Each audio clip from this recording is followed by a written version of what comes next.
Hello दोस्तों, स्वागत है आप सबका मेरे यूट्यूब चैनल रोहिणी क्लासेस में। तो आज हम क्लास 9th की चैप्टर 2 यूरोप में समाजवाद और रूसी क्रांति का पार्ट 2 देखने जा रहे हैं, है ना। इसके पहले हमने देखा है सामाजिक परिवर्तन का युग, ठीक है, उदारवादी, रेडिकल और रूढ़िवादी, ठीक है, इनके बारे में हमने देखा है। और क्या देखा है हमने, औद्योगिक समाज और सामाजिक परिवर्तन देख लिया है, ठीक है। और क्या देखा है, यूरोप में समाजवाद का आना, ये भी हम देख लिए हैं, ठीक।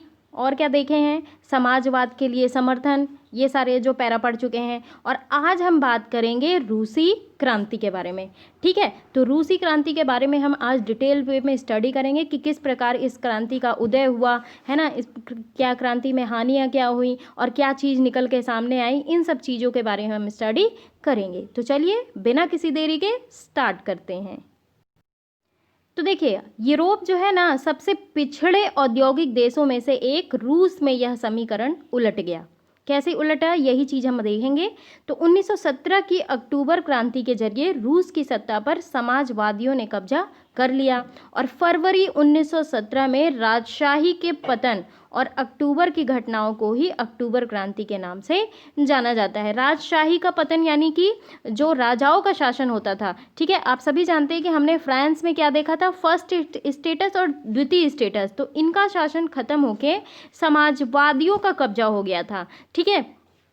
ऐसा कैसे हुआ, क्रांति का समय जो है रूस के सामाजिक और राजनीतिक हालत कैसे थे उस समय, इन सवालों के जवाब ढूंढने के लिए आइए हम क्रांति के कुछ साल पहले की स्थितियों पर नज़र डालते हैं। तो देखिए, रूसी साम्राज्य 1914। तो 1914 में ना रूस और उसके पूरे साम्राज्य पर जो है जार निकोलस का शासन था, जो एक राजा था। तो ये आपको सभी को पता है कि 1917 के बाद जो है राजशाही खत्म हो गई थी, लेकिन उससे पहले तो थी ना। तो उस समय शासन था जार निकोलस का, ठीक है, द्वितीय का।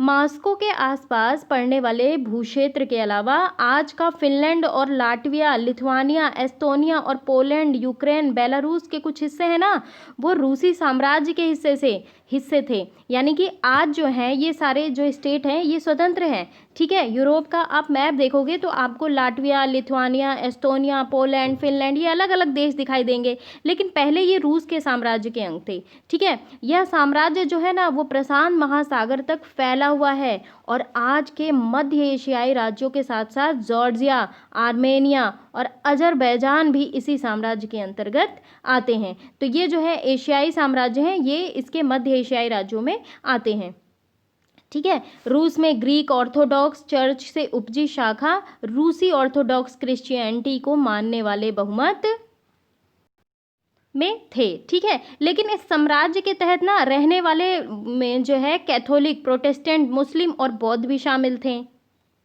अब आइए बात कर लेते हैं थोड़ा मैप की। तो देखिए, ये जो आपको जो है स्किन कलर के दिख रहे होंगे, है ना, तो ये जो है केंद्रीय शक्तियाँ, उस समय ये केंद्रीय शक्तियाँ थी, ठीक है, जर्मनी और ऑस्ट्रिया, ठीक है। मित्र शक्तियाँ, ये जो ग्रीन पोर्शन है, ये सारी मित्र शक्तियाँ हैं, यानी कि इंग्लैंड, फ्रांस और ये जो रूसी क्रांति है ना, ये मित्र शक्तियाँ थी यूरोप की, ठीक है। और केंद्रीय शक्ति क्या थी, जर्मनी और ऑस्ट्रिया जो है पूरा जो है शक्ति का केंद्र था, ठीक है। इनके मित्रवत थे जो ये ग्रीन पोर्शन से है।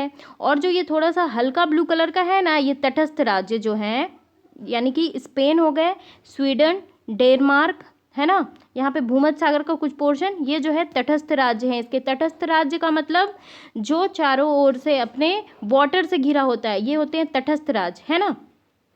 ब्लू कलर के पोर्शन से जो रंगा हुआ है, यानी कि बुल्गारिया और जो है ये ऑटोमन राज्य, ये ऐसे तटस्थ राज्य हैं जो बाद में केंद्रीय शक्तियों में जा मिले। केंद्रीय शक्तियों में जा मिले यानी कि जर्मनी और ऑस्ट्रेलिया में जा मिले, ऑस्ट्रिया में, ठीक है।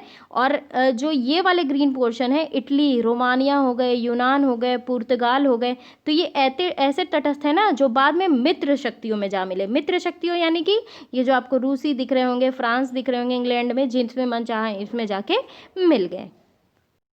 अब आइए बात करते हैं उस समय की अर्थव्यवस्था और समाज। देखिए 20वीं सदी की शुरुआत में ना रूस की आबादी का एक बहुत बड़ा हिस्सा खेती बाड़ी से जुड़ा था, यानी कि किसानों की संख्या जो है बहुत ज़्यादा थी। ठीक है, रूसी साम्राज्य की लगभग 85% जनता आजीविका के लिए खेती पर निर्भर थी। अब मान के चलिए कि मतलब आधी से बहुत ज़्यादा जनता जो है आजीविका के लिए खेती पर निर्भर थी। तो यूरोप के किसी भी देश में ना खेती पर आश्रित जनता का प्रतिशत इतना नहीं था। अब उदाहरण के तौर पर देखिए, फ्रांस और जर्मनी में खेती पर निर्भर आबादी जो है 40 से 50% ज़्यादा नहीं थी। हमने फ्रांस क्रांति के तहत देखा था। तो रूसी साम्राज्य के किसान ना अपनी ज़रूरतों के साथ साथ बाजार के लिए भी पैदावार करते थे, और रूस जो है अनाज का एक बड़ा निर्यातक देश था। निर्यातक यानी कि जो है अनाज को अलग अलग देशों में भेजता था। यानी कि आयात और निर्यात में आप सभी को अंतर पता होगा। आयात यानी कि हम जो दूसरे देशों से अपने देश में सामान मंगाते हैं, आयात करते हैं मतलब मंगाते हैं, और निर्यात का मतलब भेजना। ठीक है, अब ये देखते हैं कि उस समय देखिए ना क्या था ना कि उद्योग बहुत कम थे। ठीक है, सेंट पीटर्सबर्ग और मॉस्को प्रमुख औद्योगिक इलाके थे। तो हालांकि क्या है ना कि ज़्यादातर उत्पादन जो है कारीगर ही करते थे, लेकिन कारीगर की वर्कशॉपों के साथ साथ बड़े बड़े कल कारखाने भी मौजूद थे, और बहुत सारे कारखाने ना 1890 के दशक में चालू हुए थे, जब रूस का जो है रेल नेटवर्क को फैलाया जा रहा था। रेल नेटवर्क को फैलाने का मुख्य उद्देश्य यह था कि सामान जो होते हैं ना उनके आवागमन में सुविधा हो। तो उस समय जो है रूस में रेल नेटवर्किंग का काम फैलाया जा रहा था। तो उसी समय ना रूस उद्योगों में विदेशी निवेश भी तेजी से बढ़ा। लोगों को आकर्षित हुआ वो जो है रूस की तरफ कि इसमें जो है निवेश करना चाहिए, यहाँ पे व्यापार के जो है कई सारे स्कोप्स हैं। ठीक है, तो इन कारकों के चलते ना कुछ ही सालों में रूस में कोयला उत्पादन में 2 गुना और स्टील उत्पादन में 4 गुना वृद्धि हुई। अब आप ये देखिए कैसे कैसे विकास हुआ रूस का, है ना। सन 1900 तक कुछ इलाकों में तो कारीगरों और कारखाने के जो है मजदूरों की संख्या लगभग बराबर हो गई थी। ठीक है, आगे बात करते हैं। देखिए ज़्यादातर कारखाने ना उद्योगपतियों की निजी संपत्ति थे। निजी संपत्ति थे तो इसका मतलब यह है कि मजदूरों का ज़्यादा शोषण मिलता होता, न्यूनतम वेतन मिलता है, ज़्यादा काम करवाते हैं और वेतन कम मिलता है ना। तो मजदूरों को न्यूनतम वेतन मिलता रहे और काम की पाली के घंटे निश्चित हो, इस बात का ध्यान रखने के लिए सरकारी विभाग बड़ी फैक्ट्रियों पर नज़र रखते थे। लेकिन फैक्ट्री इंस्पेक्टर भी नियमों का उल्लंघन रोक पाने में नाकामयाब थे। तो देखिए कारीगरों की इकाइयां और वर्कशॉप का काम की जो पाली प्रायः 15 घंटे तक खिंच जाती थी, जबकि कारखानों के मजदूर आमतौर पर 10 से 12 घंटे की पालियों में ही काम करते थे, है ना। मजदूरों के रहने के लिए भी जो है कमरों से लेकर डॉर्मेट्री तक तरह तरह की व्यवस्थाएं मौजूद थी। ठीक है, अब देखिए सामाजिक स्तर जो है सामाजिक स्तर पर मजदूर भी बटे हुए थे। कुछ मजदूर जो है अपने मूल गांवों के साथ जो है अभी भी गहरे संबंध बनाए हुए थे, और बहुत सारे मजदूर जो है वो स्थायी रूप से शहरों में ही बस चुके थे। कुल मिला के कहना ये है कि कुछ मजदूर जो है वहाँ पे सिर्फ कार्य करने के लिए थे, बाकी वो अपने गाँव से जुड़े हुए थे, लेकिन कुछ मजदूर स्थानीय रूप से वहीं पर अपना घर मकान बना लिए और वहीं पर बस गए। तो उनके बीच ना योग्यता और दक्षता के स्तर पर भी काफ़ी फर्क था। तो सेंट पीटर्सबर्ग की जो है एक धातु मजदूर ने कहा भी है कि देखिए धातुकर्मी मजदूरों में खुद को साहब मानते थे, उनके काम में ज़्यादा प्रशिक्षण और निपुणता की ज़रूरत रहती थी। 1914 में फैक्ट्री मजदूरों और औरतों की संख्या 31% थी, लेकिन उन्हें जो है पुरुष मजदूरों के मुकाबले कम वेतन मिलता था। अब यहाँ पे देखिए वेरिएशन, यहाँ पे महिलाओं को कम वेतन मिलता था। ठीक है, और मर्दों की तनख्वाह के मुकाबले आधे से 3/4 तक। अब ये मान लीजिए देख लीजिए कि कितना कम वेतन मिल रहा है। ठीक है, मजदूरों के बीच मौजूद फासला उनके पहनावे और व्यवहार में भी जो है साफ दिखाई देता था। ठीक है, यद्यपि क्या हुआ ना कि कुछ मजदूरों ने बेरोजगारी और आर्थिक संकट के समय एक दूसरे की मदद करने के लिए संगठन बना लिए थे, लेकिन ऐसे संगठन जो है वो बहुत कम थे। लेकिन देखिए इन विभेदों के बावजूद ना, इन अलग अलग चीज़ों के बावजूद जब किसी को नौकरी से निकाल दिया जाता था ना, या उन्हें मालिकों से कोई शिकायत होती थी, तो मजदूर जो है एकजुट होकर हड़ताल भी करते थे। यानी कि मजदूरों में यूनियन एकता देखी जाती थी, है ना, कि किसी मजदूर के साथ कोई छलावा ना हो सके। तो 1893-97 के बीच कपड़ा उद्योग में और 1902 में धातु उद्योग में ऐसी हड़तालें काफ़ी संख्या में आयोजित की गई। आप आज भी देखते होंगे कि जो है कई जगह जो है हड़ताल ऑर्गेनाइज कराए जाते हैं। आप अभी कोल माइंस का रिसेंट ही जानते होंगे कि कोल माइंस एक पब्लिक सेक्टर की कंपनी है, उसे प्राइवेटाइज करा जा रहा है, इसलिए जो है सारे मजदूर संघ यूनियन बना के जो है हड़ताल पे लग जाते हैं, है ना।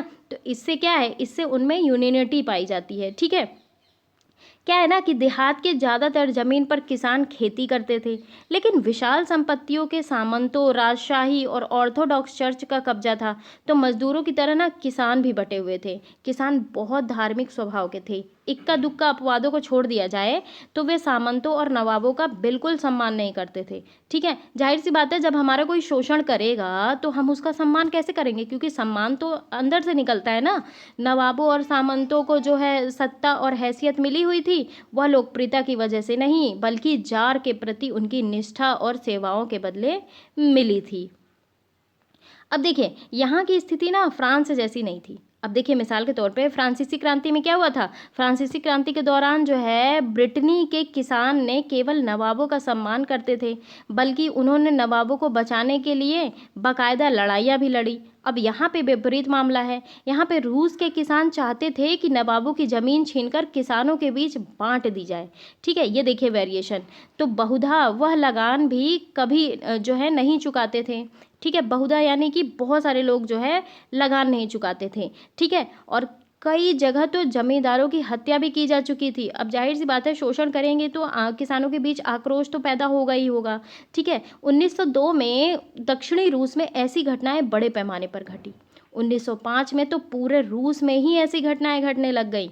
अब ये देख लीजिए कि रूसी जो किसान थे ना, वो यूरोप के बाकी किसानों के मुकाबले एक और लिहाज से भिन्न थे, आंदोलन के लिहाज से। ठीक है, वो जो है शोषण बर्दाश्त नहीं कर रहे थे, उसके खिलाफ आंदोलन कर रहे थे, है ना। यहाँ के किसान जो है ना समय समय पर सारी ज़मीन को अपने कम्यून यानी कि मीर को सौंप देते थे।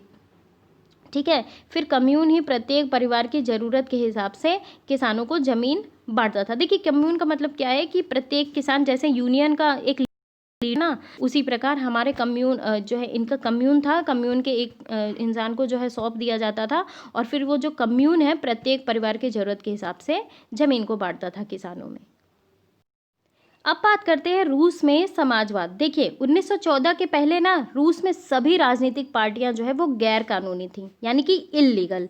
ठीक है, तो मार्क्स के विचारों को मानने वाले समाजवादियों ने, अभी हम कार्ल मार्क्स के बारे में भी मैं आपको बताऊंगी। ठीक है, एंड में बताऊंगी, वीडियो को एंड करने से पहले कार्ल मार्क्स के बारे में। कार्ल मार्क्स के विचार को मानने वाले समाजवादियों ने ना 1898 में Russian social democratic workers party, यानी कि रूसी सामाजिक लोकतांत्रिक जो है श्रमिक पार्टी का गठन किया था। तो सरकारी आतंक के कारण ना इस पार्टी को गैर कानूनी संगठन के रूप में काम करना पड़ता था, और इस पार्टी का एक अखबार निकलता था। उसने मजदूरों को संगठित किया और हड़ताल आदि कार्यक्रम आयोजित किए थे। देखिए, कुछ जो है रूसी समाजवादियों को लगता था ना कि रूसी किसान जो है जिस तरह समय समय पर ज़मीन बांटते हैं, उससे पता चलता है कि वह स्वाभाविक रूप से समाजवादी भावना वाले लोग हैं। जाहिर सी बात है, जब हम मिल बांट के, समाजवाद का मतलब क्या है, समाजवाद का मतलब ये है कि सभी लोगों को समान रूप से देखना, है ना। किसी एक को फ़ायदा ना पहुंचा के सभी लोगों को इकट्ठे फ़ायदा पहुंचाना, है ना। तो इसी आधार पर जो है उनका मानना था कि रूस में मजदूर नहीं, बल्कि किसान ही क्रांति की मुख्य शक्ति बनेंगे। वे क्रांति का नेतृत्व करेंगे, है ना। और जो है रूसी बाकी जो है देशों के मुकाबले ज़्यादा जल्दी समाजवादी देश बन जाएगा। तो 19वीं सदी के आखिर में रूस के ग्रामीण इलाकों में समाजवादी काफ़ी सक्रिय थे। अब बात कर लेते हैं 1900 की। तो 1900 में ना उन्होंने सोशलिस्ट रिवॉल्यूशनरी पार्टी, यानी कि समाजवादी क्रांतिकारी पार्टी का गठन कर लिया, और इस पार्टी ने किसानों के अधिकारों के लिए संघर्ष किया और मांग की कि सामंतों के कब्जे वाली ज़मीन फौरन किसानों को सौंपी जाए। तो किसानों के सवाल पर सामाजिक लोकतंत्रवादी यानी कि सोशल डेमोक्रेट स्कीमा समाजवादी क्रांतिकारियों से सहमत नहीं था। लेनिन का मानना क्या था, ये भी देख लेते हैं। लेनिन का मानना ये था ना कि किसानों में जो है एकजुटता नहीं है, वे बटे हुए हैं। कुछ मार्क्स का क्या विचार था कि किसान ही जो है आंदोलन कर सकते हैं। लेनिन का क्या विचार था कि किसान एकजुटता नहीं है, वे बटे हुए हैं। तो कुछ किसान गरीब थे तो कुछ अमीर थे, कुछ मजदूरी करते थे तो कुछ पूंजीपति थे। ठीक है, किसानों में भी तो वेरिएशन था ना, जो नौकरों से जो है खेती करवाते थे, जो पूंजीपति किसान थे। अब इन आपसी विभेदों के चलते वे सभी समाजवादी आंदोलन का हिस्सा तो नहीं हो सकते थे। सांगठनिक रणनीति यानी कि इकट्ठे होने की रणनीति के सवाल पे पार्टी में गहरे मतभेद थे। व्लादिमीर लेनिन जो है बोल्शेविक खेमे के ये मुखिया थे, ये सोचते थे कि जार यानी कि राजा शासित रूस जैसे दमनकारी समाज में पार्टी अत्यंत अनुशासित होनी चाहिए। जाहिर सी बात है, जब आप अनुशासन में नहीं रहेंगे तो आपका दमन कर दिया जाएगा राजशाही द्वारा, है ना। इसलिए अनुशासन में रह के जो है इनके दमन के बारे में सोचना चाहिए और अपने सदस्यों की संख्या व स्तर पर उनका पूरा नियंत्रण होना चाहिए। और दूसरा खोमा यानी कि मेनसेविक मानता था कि एक तो बोल्शेविक खेमा था, एक मेनसेविक खेमा था। बोल्शेविक खेमे का मानना जान गए आप, मेनसेविक का मानना था कि पार्टी में सभी को सदस्यता दी जानी चाहिए। अब बात कर लेते हैं उथल पुथल का समय। ये था बात 1905 की क्रांति। देखिए, रूस एक निरंकुश राजशाही था, यानी कि पूरा शासन जो है वो राजा पे डिपेंडेंट था, ठीक है। अन्य यूरोपीय शासकों के विपरीत 20वीं सदी की शुरुआती में ना जार, जब भी मैं जार बोलूँ तो इसका मतलब है राजा, ठीक है। तो जार राष्ट्रीय संसद के अधीन नहीं था, ठीक है। उदारवादियों ने इस स्थिति को खत्म करने के लिए बड़े पैमाने पर मुहिम चलाई। 1905 की क्रांति के दौरान उन्होंने संविधान की रचना के लिए सोशल डेमोक्रेट और समाजवादी क्रांतिकारी को साथ लेकर किसानों और मजदूरों के बीच काफ़ी काम किया, ठीक है। और देखिए, रूसी साम्राज्य के तहत ना उन्हें राष्ट्रवादियों जैसे कि मान लीजिए पोलैंड में और इस्लाम में आधुनिकीकरण के समर्थक जदीदियों, यानी कि जदीदियों का मतलब क्या हुआ, मुस्लिम बहुल इलाकों में जो मुस्लिम बहुल इलाके होते थे ना उन्हें जदीदियों कहा जाता था, इनका भी समर्थन मिला, ठीक है। तो रूस में ना क्या हुआ, रूस मजदूरों के लिए 1904 का साल बहुत बुरा रहा। कैसे बुरा रहा, जरूरी चीज़ों की कीमतें इतनी तेज़ी से बढ़ी, है ना। वास्तविक वेतन में 20% तक की गिरावट आ गई। अब भाई मजदूरों का तो गुजारा बसारा उनकी कमाई से ही होता है, जब उनकी कमाई का प्रतिशत ही घटा दोगे और चीज़ें महंगी कर दोगे तो फिर कैसे चलेगा। और उसी समय जो है मजदूर संगठनों की सदस्यता में भी तेज़ी से वृद्धि हुई, ठीक है। जब 1904 में ना गठित की गई असेंबली ऑफ रशियन वर्कर्स यानी कि रूसी श्रमिक सभा के 4 सदस्यों को प्यूतिलोव आयरन वर्क्स में, ये कंपनी का नाम है, में उनकी नौकरी से हटा दिया गया ना, तो मजदूरों ने आंदोलन छेड़ने का ऐलान कर दिया। जब जाहिर सी बात है कारण कि आप हटा दोगे तो आंदोलन तो छिड़ेगा ही छिड़ेगा, है ना। हमसे हमारी रोजी रोटी छीनोगे तो जाहिर सी बात है हम उसका जवाब तो लेंगे ही। तो अगले कुछ दिनों के भीतर सेंट पीटर्सबर्ग, जो कि एक रूस का राज्य है, ठीक है, सेंट पीटर्सबर्ग में 1,10,000 से ज़्यादा मजदूर काम के घंटे घटाकर 8 घंटे किए जाने, वेतन में वृद्धि और कार्य स्थिति में सुधार की मांग करते हुए हड़ताल पर चले गए। अब देखिए इस दौरान क्या हुआ, इस दौरान जब पादरी गैपान, ठीक है, पादरी गैपान के नेतृत्व में मजदूरों का एक जुलूस विंटर पैलेस यानी कि जार का महल यानी कि राजा का महल के सामने पहुंचा, तो पुलिस और कॉन्सेक्स ने मजदूरों पर हमला बोल दिया, ठीक है। और क्या किया, इस घटना में 100 से ज़्यादा मजदूर मारे गए और क्या हुआ, लगभग 300 घायल भी हो गए। इतिहास की ये घटना न जो है वो खूनी रविवार के नाम से इसे याद किया जाता है, ध्यान रखेंगे, खूनी रविवार से के नाम से याद किया जाता है। और 1905 की क्रांति की शुरुआत ना इसी घटना से हुई, ध्यान रखेंगे। 1905 की जो क्रांति की घटना है इसी से शुरुआत हुई और सारे देशों में हड़तालें होने लग गई, सारे मजदूरों में आक्रोश पैदा हो गया। और जब नागरिक स्वतंत्रता के अभाव का विरोध करते हुए विद्यार्थी अपनी कक्षाओं का बहिष्कार करने लग गए ना, तो विश्वविद्यालय भी बंद कर दिए गए। वकीलों, डॉक्टरों, इंजीनियरों और अन्य मध्यवर्गीय कामगारों ने संविधान सभा के गठन की मांग करते हुए यूनियन ऑफ यूनियंस की स्थापना कर दी। फिर देखिए क्या हुआ, 1905 की क्रांति के दौरान ना क्या हुआ कि जार ने यानी कि राजा ने एक निर्वाचित परामर्श संसद या फिर ड्यूमा के गठन पर अपनी सहमति दे दी। जाहिर सी बात है, जब इतना बड़ा आंदोलन होगा, आक्रोश होगा लोगों में, तो राजा को तो कुछ ना कुछ करना ही पड़ेगा।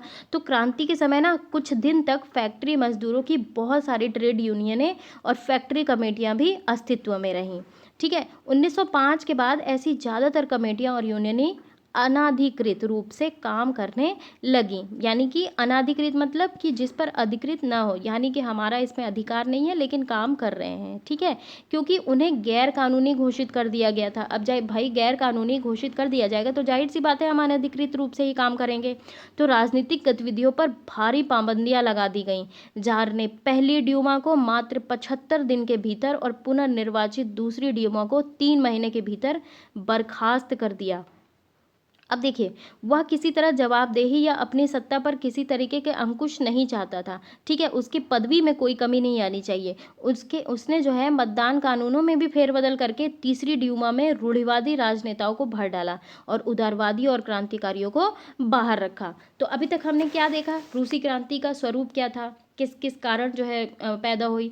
सबसे पहली बात हमने ये देखी कि क्या हुआ, रूस में जो राजनीतिक संरचना जड़शाही जो है थी, यानी कि राजशाही थी, ठीक है। रूस एक विशाल साम्राज्य था उस समय, और क्या था, जिसमें रूसी समुदाय के लोग साथ साथ यूक्रेन, साइबेरिया, बाल्टिक राज्य में शामिल थे।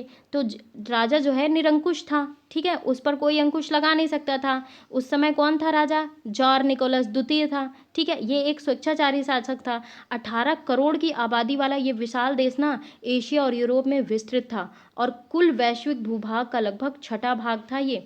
अब ये जान लीजिए कि राजशाही के तहत ना लोकतांत्रिक अधिकारों पर कोई गुंजाइश नहीं थी, और रूस का निरंकुश राजतंत्र यूरोप के अन्य देशों के सभी लोकतांत्रिक प्रक्रियाओं का विरोध करता था, है ना। जबकि यूरोप में ना उस समय लोकतंत्र और समाजवाद से जुड़े विचारों में तेजी से प्रसार हो रहा था। ये एक चीज कारण हो गया। दूसरा कारण ये हुआ किसानों और श्रमिकों की स्थिति।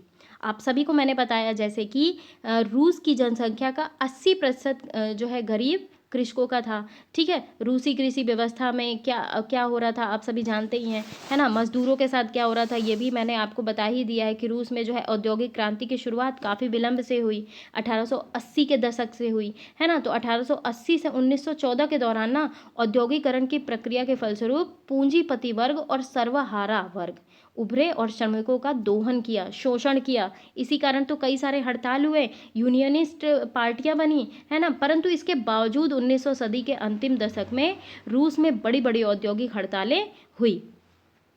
तीसरी चीज ये है कि बुद्धिजीवी वर्ग और क्रांतिकारी। जाहिर सी बात है, जब इंसान पढ़ा लिखा होगा तो वो क्वेश्चनिंग करेगा। बुद्धिजीवी तबका भी विकसित हो चुका था, जिसने अपने गुप्त संगठन बना लिए थे, और जो है राजशाही के पतन करने के लिए ना ये तबका बहुत दिन से प्रयत्नशील था। हालांकि ये जो बुद्धिजीवी वर्ग थे वो संगठित नहीं थे, है ना, इनमें एकता नहीं थी। तो उदारवादी दल जो थे वो बिना हिंसा और क्रांति के जो है संवैधानिक सुधार लाना चाहते थे। इसमें मुख्यतः अध्यापक थे, वकील थे, डॉक्टर थे और मध्यवर्गीय पेशेवर। और दूसरी तरफ थे ये समाजवादी दल, सोशल रिवॉल्यूशनरी दल थे। इनका मुख्यतः इसमें जो है मुख्यतः कृषक वर्ग के लोग शामिल थे, ठीक है। तो ये दल जो है ना मुख्य रूप से कृषकों के आंदोलन पर डिपेंडेंट था, और ये जो है आंदोलन के माध्यम से जो है सुधार लाना चाहते थे। चौथी चीज हमने ये देखी 1905 का विद्रोह। 1905 के विद्रोह में क्या हुआ, 1905 की क्रांति जो है असफल कोशिश हुई, लेकिन इसका प्रभाव बहुत पड़ा, ठीक है। अभी हमने 1905 का मामला देखा कि कैसे जो है जार ने जमींदारों, बड़े कृषकों और पूंजीपतियों की प्रधानता वाले ड्यूमा का चुनाव करवाया, पर वास्तव में जो है लोकतंत्र की भावना का वो विरोधी था, है ना। चुनाव तो करवाया लेकिन वास्तव में वो विरोधी था। उसने बार बार ड्यूमा को जो है एक या दूसरे कारण से भंग कर दिया। तो जाहिर सी बात है वो अपनी निरंकुशता को जो है अंकुश नहीं लगाना चाहता, है ना। और तीसरी ड्यूमा जो है पूर्णतया जो है जार की पिछलग्गू थी। पिछलग्गू मतलब कि जार की पूरी बात मानती थी, है ना, उसके नक्शे कदम पे चलती थी, ठीक है। तो इसका मतलब यह है लोकतंत्र शासन का तो कोई मतलब ही नहीं है, ठीक है। अब हम बात कर लेते हैं थोड़ा सा कार्ल मार्क्स के बारे में। किसके बारे में, मार्क्स के बारे में। मैंने बोला था आपको कि मैं वीडियो के अंत में थोड़ा सा मार्क्स के बारे में।